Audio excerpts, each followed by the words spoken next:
तो आज हमारे पास है सोशल साइंस का क्वेश्चन पेपर और ये अपना है एनुअल एग्ज़ाम में जो आया हुआ है। तो यहाँ पे हम लोग डिस्कस करेंगे ना ऑब्जेक्टिव क्वेश्चंस को। और ऑब्जेक्टिव क्वेश्चंस हमारा सेक्शन ए में आता है। ये क्वेश्चन नंबर 1 से लेके 16 तक है। इसके बारे में हम देखेंगे कि इसका आंसर क्या होना चाहिए। तो स्टार्ट करते हैं सेक्शन ए को लेकर के। पहला जो क्वेश्चन है यहाँ पे कहता है available resources in a country which are not fully trapped are known as. चार ऑप्शन दिए हुए आप देख सकते हैं। हमारा जो करेक्ट आंसर होगा यहाँ पे ये होगा सी नंबर का पोटेंशियल रिसोर्सेस। ये हमारा करेक्ट आंसर है। दूसरा क्वेश्चन है which one of the following statements is not a feature of sustainable development. और इसमें से हमारा करेक्ट आंसर होगा बी नंबर का use resources to the maximum. Next हम लोग देखेंगे क्वेश्चन नंबर 3 कहता है in the question given below there are two statements marked as assertion and reason. Read करना है हमको और जो करेक्ट है उसको चुनना है। पहले हम असर्शन की बात करते हैं। ये हम लोगों से कहता है age structure of population is an important component of demographic structure. ये पहला हो गया। दूसरा कहता है it refers to the number of people belonging to same age group.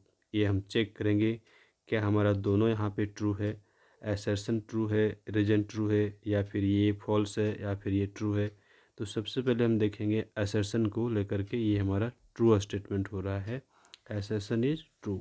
लेकिन जब हम रीजन की बात करते हैं तो रीजन हमारा हो जाता है फॉल्स। रीजन हमारा क्या हो जाता है? फॉल्स। तो हम यहाँ पे कौन सा ऑप्शन चुनेंगे? ये हमारा हो जाएगा सी नंबर का। ठीक है, सी नंबर का हो जाएगा assertion is true and reason is false. Next question number 4 है हमारे पास, मैचिंग दिया हुआ है। ये कॉलम 1 हुआ, ये कॉलम 2 हुआ, इसको मैच कर लेना है। तो पहला हमारे पास है लिटरेसी रेट। लिटरेसी रेट हमारा 1 नंबर, ये सी नंबर के साथ जाएगा। यहाँ पे देखिए ये हमारा आएगा सी नंबर के साथ। ठीक है, percentage of people who can read and right in a certain language. किसी भी एक लैंग्वेज में वैसे व्यक्तियों की संख्या जो लिख सकता है, पढ़ सकता है, वो हमारा लिटरेसी रेट के अंतर्गत आ जाता है। और 2 नंबर है डिपेंडेंट पॉपुलेशन।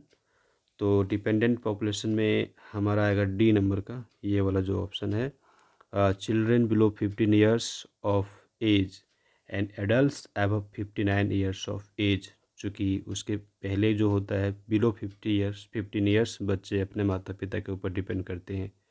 और 60 ईयर्स दिया हुआ रिटायरमेंट, अगर कोई जॉब करता है तो उसका रिटायरमेंट होगा। नेक्स्ट यहाँ पे सी नंबर आने की सेक्स रेशियो होगा।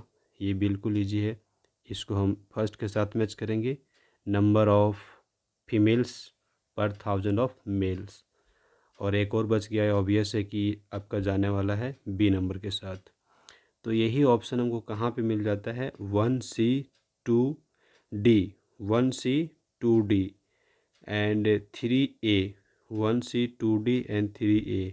ये हमारा आ गया बी नंबर पे। तो B number is the correct answer. आगे देखेंगे 5th नंबर कहता है which one is not an economic factor that controls the distribution of population. ठीक है, इसमें हमारा क्या क्लाइमेट होगा, इंडस्ट्रीज होगा, मिनरल्स होगा, या फिर डेवलप मीन्स ऑफ ट्रांसपोर्ट। हमारा करेक्ट आंसर यहाँ पे हो जाएगा ए नंबर का climate. Climate is the correct answer. A number को हम लोग टिक करेंगे। ये हमारा क्यों आंसर होगा? चूँकि यहाँ पे इकोनॉमिक फैक्टर की बात की गई है। ठीक है, तो इंडस्ट्री तो हमारा इकोनॉमिक में आ जाता है, मिनरल्स भी इकोनॉमिक में आता है, और डेवलप मीन्स ऑफ ट्रांसपोर्ट ये भी इकोनॉमिक के अंडर आता है। तो क्लाइमेट को हम टिक करेंगे चूँकि ये नेचुरल है। राइट। 6 कहता है in which one of the following cities is the gateway of India situated.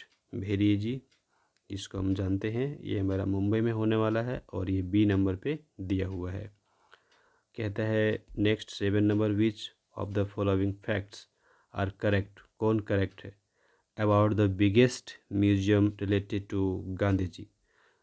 तो पहला अगर हम पढ़ें तो यहाँ पे स्टेटमेंट कहता है 7 नंबर पे, ये it has a very good collection of Gandhi ji से writing.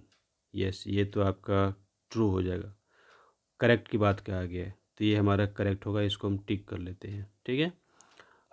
It's library has around 6000 books, तो ये भी हमारा करेक्ट होगा, है ना, ये भी हमारा करेक्ट हो जाएगा। It is looked after bye Gandhi Gandhi Smriti. Yes, ये भी होगा, इसको आप टिक करेंगे। और the museum is located at Sabarmati आश्रम, ये हमारा फॉल्स हो जाएगा, तो इसको हम कट कर लेते हैं। अब अगला हमारे पास जो ऑप्शन आता है ये बी नंबर का आता है यहाँ पर। ठीक है, तो बी नंबर के साथ हम लोग जाएंगे, ये हमारा करेक्ट आंसर होगा, इसको आप टिक कर लीजिए। 7 नंबर का बी नंबर हो गया।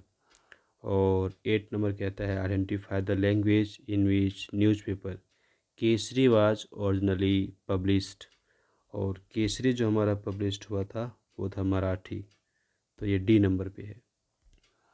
क्वेश्चन नंबर 9 देखिए, फिर से आ गया असर्शन और रीजन। यहाँ पे असर्शन दिया हुआ है और ये रीजन दिया हुआ है, इसको हम लोग देख लेते हैं। The revolt of 1857 was started by Indian soldiers, क्या ये हमारा ट्रू होगा? यस, ये ट्रू हो जाएगा। The aim of British was to exploit the resources of our country, क्या ये भी ट्रू होगा? यस, ये भी ट्रू होगा।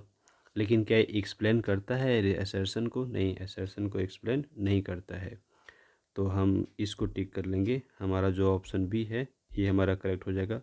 Both are true but is not the correct explanation of A, B number का होगा। 10 नंबर है, who was the first deputy prime minister of free India? Clear है, सरदार वल्लभ भाई पटेल। कहाँ पर है ये? बी नंबर पर। ओके, सरदार वल्लभ भाई पटेल।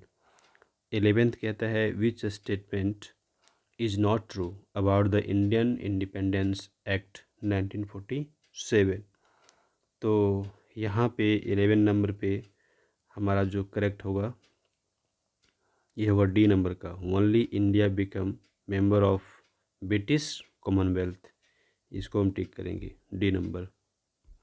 यहाँ पे नॉट ट्रू की बात की गई है, ध्यान रखिएगा। ठीक है, which statement is not true about the Indian Independence Act 1947, बाकी सब के सब यहाँ पे ट्रू हैं, ये डी नंबर का हमारा ट्रू नहीं हो रहा है। और अगला है 12 number, identify the meaning of secular, तो सेक्युलर का मतलब हो गया आज़ादी, किस तरह का? Religious. No discrimination is made on the ground of religion, religion के बेसिस पे कोई डिस्क्रिमिनेशन नहीं होना चाहिए, ये हमारा कहलाता है सेक्युलरिज्म। तो हमारा आंसर क्या हो गया? हमारा आंसर हो गया यहाँ पे डी नंबर, डी नंबर को टिक करना है। Which one of the following provision is not included, देखिए यहाँ पे not included in the right to freedom, right to freedom में कौन सा एजुकेशन नहीं है? यहाँ पे प्रोविज़न नहीं इंक्लूडेड है, तो ये हो गया पहला right to education, freedom to form association and unions, abolition of titles, freedom of speech and expression, ये सी नंबर। ठीक है, C number, abolition of titles. आगे देखिए 14th नंबर क्वेश्चन है हमारे पास, कहता है which of the following directive principle is based on the Gandhian principle, और 4 ऑप्शन में से हमारा जो करेक्ट होगा, equal pay of equal pay for equal work, raise the state में standard of living, organise village panchayats, adequate means of livelihood, C number क्या होगा? C number is the right choice, इसको आप टिक करेंगे। ठीक है, which of the following directive principle is based, यहाँ पे बात किया है based on the Gandhian principal.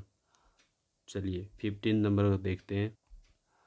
यहाँ पे कहता है who amongst the following does not participate in the election of president of India, और यहाँ पे 4 ऑप्शन है। पहला है इलेक्टेड मेंबर्स ऑफ लोकसभा, ये तो नहीं होगा। दूसरा है इलेक्टेड मेंबर्स ऑफ राज्यसभा, ये भी नहीं होगा। Elected members of legislative assembly, ये भी नहीं होगा। लास्ट वाला ऑप्शन करेक्ट होगा। ठीक है, ये D number, elected members of legislative council, इसको टिक करना है। 16 है which of the following is the highest court at district level that deals with criminal cases.